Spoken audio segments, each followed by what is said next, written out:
zengin olmazsa karam. Aman ne güzelsin karam. Kıyını yemeye geldim, kıyını değil maksadım. Kız seni görmeye geldim.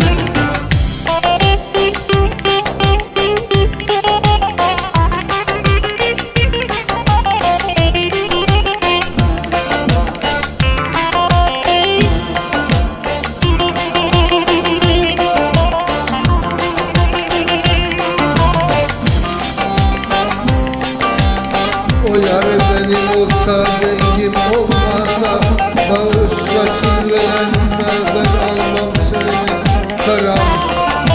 Amanın ne güzelsin karam, peynir yemeğe